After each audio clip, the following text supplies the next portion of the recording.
दुनिया भर से सनातन धर्म की सारी खबरों से रहना चाहते हैं अपडेट, तो सब्सक्राइब करें द साइंटिफिक हिंदू को। श्रावण के इस पवित्र महीने में आज मैं भगवान शिव के चमत्कार की बात करने वाला हूं और आप सभी से आशा करता हूं कि आप कमेंट में हर हर महादेव लिख देंगे। अच्छा लगता है, बस इसलिए कह रहा हूं। बाकी आपके इस कमेंट से मुझे कोई आर्थिक फायदा नहीं होने वाला है। खैर, इस चमत्कार पर आऊं उससे पहले एक इम्पोर्टेंट बात भी आपसे शेयर करना चाहूंगा और उसको ध्यान से समझिएगा, क्योंकि ये समझना आवश्यक हो जाता है, क्योंकि ये चीजें कुछ सनातन धर्म के साथ ही होती हैं। कहते हैं कि प्रत्यक्ष को प्रमाण की आवश्यकता नहीं होती है, लेकिन भारतीय हिंदू, भारतीय लोग इतने अंधे हैं कि उनको आवश्यकता जरूर होती है। उदाहरण के लिए, जितनी भी चीजें सनातन धर्म में वैज्ञानिक हैं, उनके प्रमाण मौजूद हैं। टीवी रिपोर्टर्स ये कहते हैं कि क्या यह संयोग है कि ऐसा हो रहा है, क्या ये अफसाना है। एपिसोड बनाए जाते हैं, आधी हकीकत आधा फसाना। आज इस विषय पर हम बात करने वाले हैं। इसकी मैं एक रिपोर्ट देख रहा था, श्वेता सिंह की थी, जो आज तक में। इन्होंने शुरुआत ही इस एपिसोड की ऐसे करी कि क्या यह मात्र संयोग है, क्या ये संयोग है कि इन सभी मंदिरों का निर्माण इन जगहों पर हुआ है। क्या इनकी हिम्मत किसी अन्य मजहब के लोगों के लिए या किसी अन्य मजहब की ऐसे किस्से कहानियों पर हो सकती है जिनके न तो कोई प्रमाण हैं और न ही कोई उसमें वैज्ञानिकता है। वहीं हमारे सनातन धर्म में एक नहीं बल्कि हजारों ऐसी चीजें हैं जिनके प्रमाण आज आंखों के सामने जीवित खड़े हुए हैं, लेकिन उन पर जब बात की जाती है तो कहा जाता है कि क्या यह मात्र संयोग है या ये सिर्फ किस्से कहानियां हैं। इस तरह के सवाल किए जाते हैं। आज का हमारा टॉपिक है किस तरीके से हजारों लाखों साल पहले भगवान शिव के मंदिरों का निर्माण इस तरह से किया गया था, जिसे देखकर आज के वैज्ञानिकों की भी आंखें फटी की फटी रह जाती हैं। क्या है एक ही सीधी रेखा में बने 7 मंदिरों का रहस्य? कैसे 2382 किलोमीटर की ये रेखा और 79 डिग्री के रहस्य ने अच्छे वैज्ञानिकों को भी ये मानने पर मजबूर कर दिया है कि हाँ, सनातन धर्म से बढ़कर कुछ नहीं है। असली विज्ञान सनातन धर्म में ही है।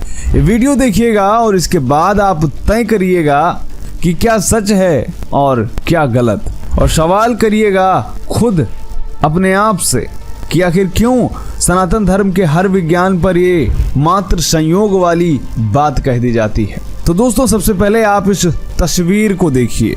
ये तस्वीर सोशल मीडिया पर काफी ज्यादा वायरल होती है, और खासकर तब जब शिवरात्रि होती है या फिर सावन के महीने चल रहे हों। दोस्तों, ये है भारत का नक्शा, और इस भारत के नक्शे पे बिल्कुल सीध में स्थित हैं 7 भगवान शिव के मंदिर। पहला मंदिर है केदारनाथ, वहीं अंतिम मंदिर है रामेश्वरम, और ये दोनों ज्योतिर्लिंग हैं। और इनके बीच में स्थित हैं 5 शिव मंदिर, जिनको हमारे शास्त्रों में, पुराणों में पंचभूत कहा गया है। तो चलिए जानते हैं इसको। दोस्तों, ये जो रेखा है, इस पर बने मंदिर हैं, इनको अभी नहीं बल्कि हजारों सालों के अंतराल पर बनाया गया है। तब ऐसी कोई टेक्निक उपलब्ध नहीं थी कि सैटेलाइट के थ्रू मार्क लगा लिया जाए और उसी स्थान पर मंदिर बनाए जाएं। ये जो पंचभूत मंदिर हैं, ये सृष्टि के 5 तत्वों जल, वायु, अग्नि, आकाश और धरती का प्रतिनिधित्व करते हैं। ये सभी शिव मंदिर एक ही रेखा में स्थित हैं, तो इनको संयोग नहीं कहा जा सकता। उस समय कोई सैटेलाइट नहीं थी, और इसी रेखा पर महाकालेश्वर ज्योतिर्लिंग भी स्थापित है, और इसको ही धरती का मध्य बिंदु माना जाता है। और आपको जानकर हैरानी होगी कि यहीं से कर्क रेखा भी गुजरती है। तो चलिए अब एक एक करके इन 7 मंदिरों के बारे में जानते हैं। तो ये जो रेखा जहाँ से गुजर रही है, स्टार्टिंग कहाँ से होती है? स्टार्टिंग होती है केदारनाथ से। केदारनाथ मंदिर ये उत्तराखंड के रुद्रप्रयाग जिले में है। इसे अर्ध ज्योतिर्लिंग भी कहा जाता है। माना जाता है कि जो नेपाल का पशुपतिनाथ मंदिर है, उसको मिलाकर ही ये पूरा होता है। इस मंदिर को महाभारत काल में पांडवों ने बनाया था, फिर आदि शंकराचार्य ने इसकी पुनर्स्थापना कराई। केदारनाथ के कपाट वर्ष में 6 महीने बंद रहते हैं। दीपावली महापर्व के दूसरे दिन के शीत ऋतु में मंदिर के द्वार बंद कर दिए जाते हैं, और इन 6 महीने तक मंदिर के अंदर दीपक जलता रहता है, और साफ सफाई भी वैसी ही मिलती है जैसी मंदिर के बंद करने के समय थी। और इस रहस्य से पर्दा अभी तक कोई नहीं उठा पाया।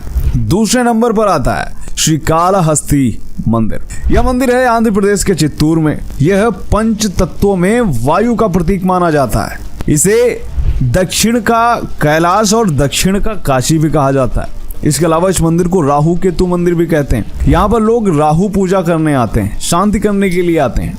यह वायु का प्रतीक है, इसलिए पुजारी इसका स्पर्श भी नहीं कर सकते। मान्यता है कि इस स्थान का नाम 3 पशुओं, श्री यानी मकड़ी, काल यानी सर्प, हस्ती यानी हाथी के नाम पर रखा गया। कहा जाता है कि एक मकड़ी ने शिवलिंग पर तपस्या करते हुए जाल बनाया था। वह सांप ने इस शिवलिंग से लिपट कर आराधना की। हाथी ने शिवलिंग को जल से स्नान कराया था और यहाँ पर तीनों की मूर्तियां भी स्थापित है। तीसरे नंबर पर एकम्बरेश्वर मंदिर। ये मंदिर तमिलनाडु के कांचीपुरम में है। इस मंदिर में शिवजी को धरती के तत्व के रूप में पूजा जाता है। इस शिव मंदिर को पल्लव राजाओं द्वारा बनाया गया था।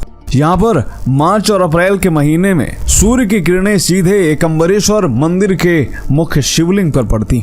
चौथे नंबर पर आता है अरुणाचलेश्वर मंदिर। ये मंदिर तमिलनाडु के तिरुवन्नामलई में स्थित है और ये मंदिर अग्नि तत्व का प्रतिनिधित्व करता है, इसलिए यहाँ के शिवलिंग को अग्निलिंगम भी कहा जाता है। 5वें नंबर पर है श्री थिल्लई नटराज मंदिर। ये मंदिर आकाश तत्व का प्रतीक है और यहाँ पर भगवान शिव के नटराज रूप की पूजा होती है। और इस मंदिर में शिव मूर्ति की खासियत ये है कि यहाँ नटराज जो हैं आभूषणों से लदे हुए हैं। माना जाता है कि यहाँ पर भगवान महादेव और माता पार्वती के बीच नृत्य प्रतियोगिता हुई थी। नंबर 6 पर आता है जम्बुकेश्वर मंदिर। ये तमिलनाडु के तिरुचिरापल्ली में है। कार्बन डेटिंग के अनुसार यह 1800 साल पुराना है। यह मंदिर जल तत्व का प्रतिनिधित्व करता है। इसके गर्भगृह में एक जल की धारा हमेशा बहती रहती है। कहा जाता है कि माता पार्वती ने शिव ज्ञान की प्राप्ति के लिए पृथ्वी पर आकर इसी स्थान पर अपने हाथ से शिवलिंग बनाकर तपस्या की थी। कहते हैं कि मंदिर की दीवारें बनवाने के लिए भगवान भोलेनाथ स्वयं आते थे और इस मंदिर में माता पार्वती एक शिष्य और महादेव एक गुरु के रूप में मौजूद है। इसीलिए यहाँ पर शादी विवाह का आयोजन नहीं होता। 7वें नंबर पर आता है रामेश्वरम। ये तमिलनाडु में ही रामनाथपुरम जिले में स्थित है। यह 12 ज्योतिर्लिंगों में से एक है। रामेश्वरम मंदिर को रामनाथ स्वामी मंदिर के नाम से जाना जाता है। यह पवित्र स्थान भारत के प्रमुख 4 धामों में से एक है। माना जाता है कि लंका पर चढ़ाई करने से पहले भगवान श्री राम ने रामेश्वरम ज्योतिर्लिंग की स्थापना की थी।